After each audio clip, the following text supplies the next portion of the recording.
네, 이재명 정부 출범 25일 만에 조각이 사실상 마무리됐습니다. 현 정부 첫 내각 인선의 배경과 의미, 뉴스 더해서 정치부 황정민 기자와 짚어보겠습니다. 이재명 대통령의 인사 기조 어떻게 볼 수 있을까요? 네, 지난 13일 대통령실 브리핑에서 그 힌트를 찾을 수 있습니다. 대통령의 사법개혁 의지와 국정 철학을 깊이 이해하고 이에 발맞춰 가는 인사로 조속한 시일 내에 이 차명부동산과 대출 의혹으로 오광수 민정수석이 낙마한 당일 브리핑인데요. 이 차기 민정수석 역시 국정 철학 이해도를 우선순위에 두겠다고 한 겁니다.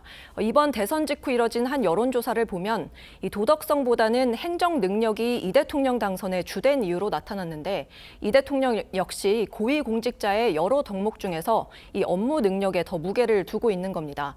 이 실제로 정은경 복지부 장관 지명자의 경우 이 배우자 주식 투자 논란 이후 장관직을 고사했다는 얘기가 여권 내부에서 나왔는데 이 최종 낙점을 받은 걸 보면 도덕성 논란이 다소 부담이 되더라도 일 잘하는 사람을 쓰겠다는 이 대통령의 인사 스타일이 반영된 거란 평가입니다. 예. 일주일 사이에 17개 부처 장관 후보가 발표가 됐거든요. 이렇게 몰아서 하는 이유가 있을까요? 이 당초 대통령실은 19개 부처 장관 인선을 한꺼번에 모두 공개할 계획이었다고 합니다.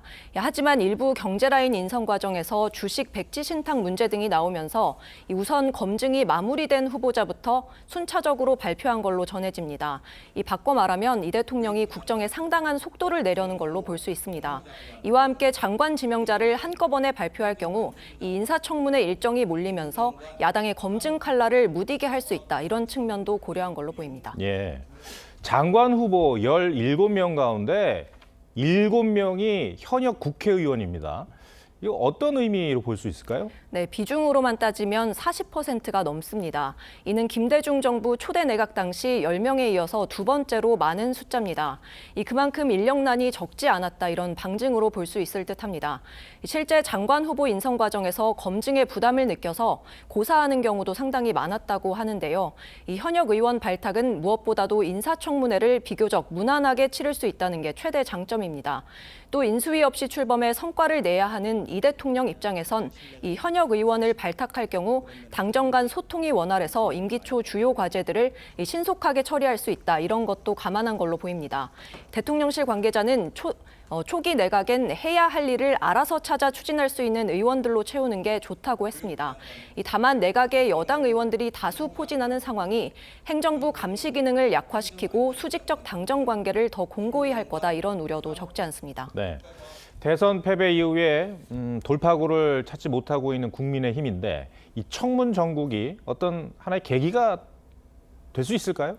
예, 맞습니다. 10명이 훌쩍 넘는 장관 지명자들을 검증하면서 한두 명이라도 낙마를 시킬 수 있다면 제1야당으로서의 존재감과 함께 새 정부 국정 운영에도 제동을 걸 수 있는 동력을 마련할 수 있을 겁니다. 하지만 앞선 김민석 총리 후보자 인사청문회처럼 자료를 제출하지 않고 버틸 경우 검증에 한계가 있을 수 있습니다. 또 여권이 의석수를 앞세워서 청문 결과와 관계없이 임명을 강행하면 마땅한 대책이 없는 것도 사실입니다. 민주당은 김 후보자에 대한 국회 인준 절차도 늦어도 7월 초까지는 마무리하겠다는 계획인데 내일 소집 요구한 본회의에 대해선 일단 우원식 국회의장이 수용하진 않기로 했습니다. 현재로선 오는 목요일인 7월 3일 인준 처리가 유력합니다. 네, 알겠습니다. 황 기자, 잘 들었습니다.